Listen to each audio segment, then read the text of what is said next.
राजा ऐसे, उनके पिता का नाम सत्यकेतु। जब वे वन को चले गए तो प्रताप भानु और उसका भाई अरिमर्दन राजगद्दी पे बैठे। प्रताप भानु राजा, अरिमर्दन सेनापति।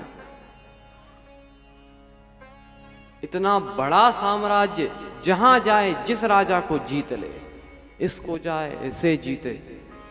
बहुत बड़ा साम्राज्य जब इसने स्थापित कर लिया, तब कई राक्षसों को मार दिया। लिखते हैं कि इसके राज्य में लेश मात्र का भी पाप नहीं था। कतहु नहीं अघलेश, बड़ा धर्मात्मा राजा। एक दिन शिकार खेलने गया।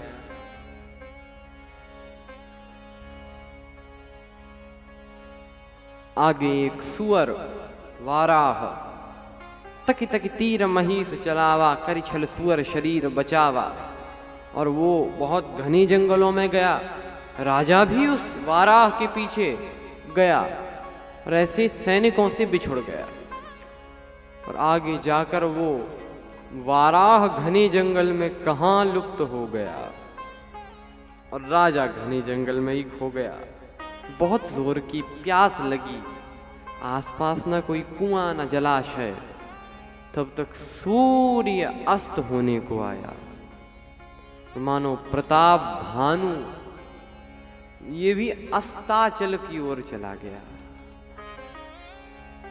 तभी पास में एक आश्रम दिखा। उस आश्रम में दौड़ते दौड़ते गया। महाराज, एक मुनि वहां पे बैठे, जल मिल जाए तो, बहुत प्यास लगी है। उस मुनि ने एक सरोवर दिखाया। वहां राजा ने अपनी प्यास बुझाई, घोड़े को नहलाया, जल पिलाया, बांध कर फिर आया। अब देखो, ये जो मुनि है ये कौन है? ये कपटी मुनि है।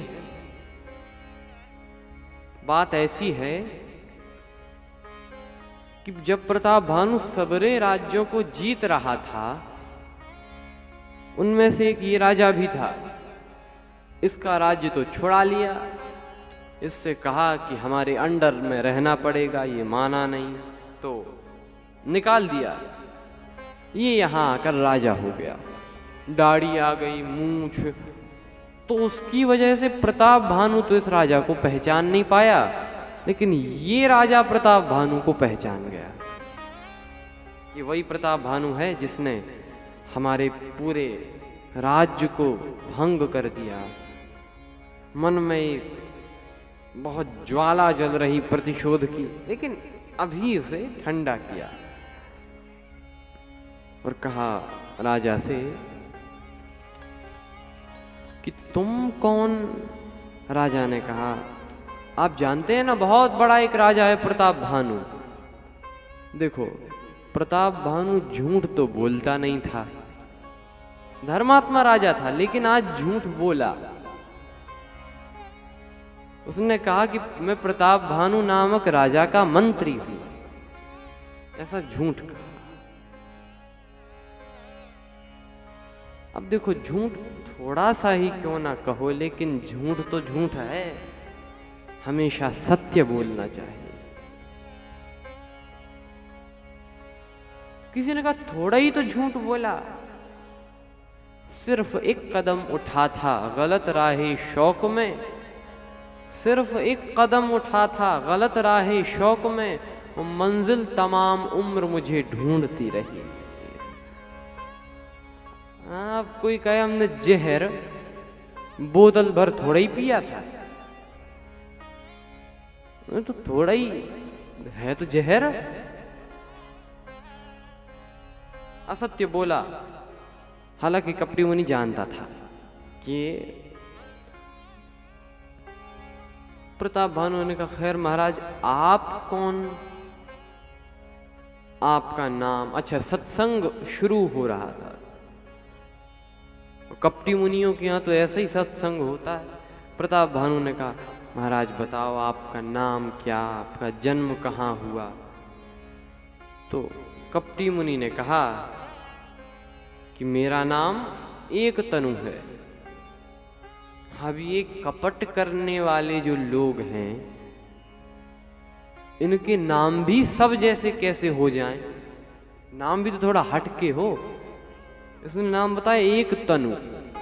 ये एक तनु का अर्थ, प्रताप भानु ने कहा इसका अर्थ, अरे यार इसीलिए तो हम जंगल में रहते हैं। अब तुम आ गए, तुमने नाम पूछ लिया, हमने नाम बता दिया, अब तुम अर्थ पूछ रहे हो, इसीलिए तो हम रहते नहीं है बस्ती में। महाराज कृपा करके बताएं। उसने कहा आदि सृष्टि उपजी जब तब भय उत्पत्ति मूर। जब सृष्टि का प्रादुर्भाव हुआ, सृष्टि पहली बार बनी, तब मेरा जन्म हुआ और तब से मैं एक ही देह में हूं। मैंने देह न धरी बहोर, दूसरी देह ही धारण नहीं की, इसीलिए हमारा नाम एक तनु है। हम एक ही तन में रहे। देखो, अच्छा आश्चर्य इस बात का नहीं है कि कपटी मुनि ऐसी बात कहें। आश्चर्य तो इस बात का है कि प्रताप भानु जैसे लोग इन पे विश्वास कर लें। प्रताप भानु ने सोचा होगा भाई ऐसा कि कितनी बड़ी उम्र बता दी। जब पहली बार सृष्टि की उत्पत्ति हुई तब से कई बार प्रलय हुए, कई बार सृष्टि बनी, कई बार बिगड़ी, और तब से मैं एक ही देह में। कितनी बड़ी मतलब लाइफ स्पैन इसने बता दिया।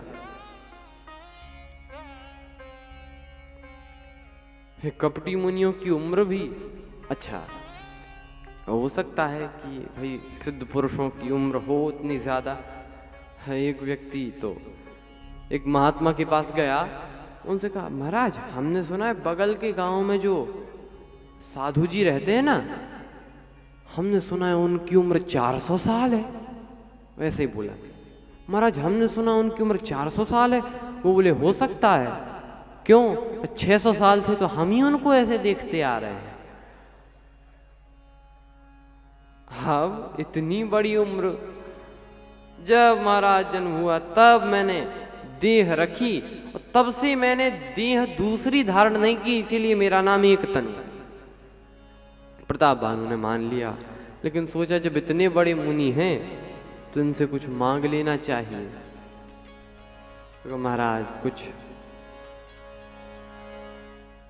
आपसे झूठ बोला हमने, दरअसल हम ही प्रताप भानु हैं। बोले जानता हूं। कपटी बोले जान, अरे तुम्हें क्या, तुम्हारे बाप को जानता हूं, सत्यकेतु नाम है तुम्हारा भाई, ये सब बता दिया। प्रताप भानु दंग रह गया, इसे कहां से पता चल गया। हमारे आप बेचारे चरणों में गिर गया साष्टांग, आप तो बहुत बड़े सिद्ध पुरुष हैं जो हमको मिल गए। उसने कहा चलो मांग लो, जो मांगना मांग लो। अब देखो क्या मांगा प्रताप भानु ने।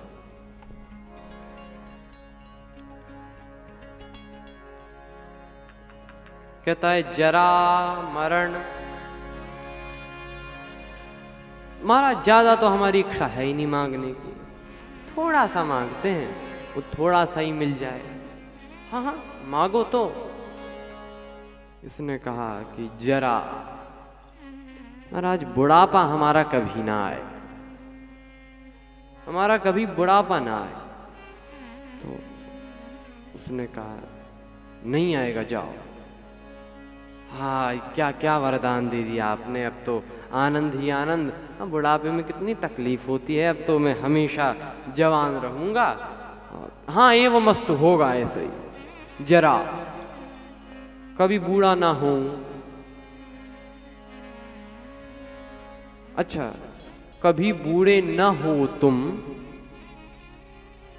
ये एक आशीर्वाद तो है लेकिन एक श्राप भी है। क्यों? कि तुम्हारा कभी बुढ़ापा ना आवे, मतलब जवानी में ही साफ।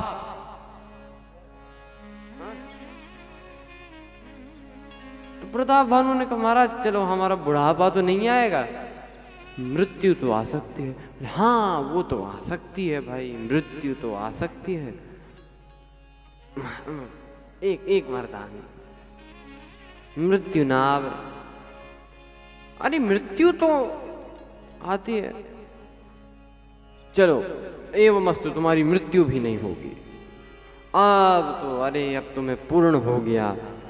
महाराज क्या वरदान दे दिया। हालांकि नियम ये है कि सुख पाता रहा जो सदा जग में, उसे आखिर में दुख पाना पड़ा।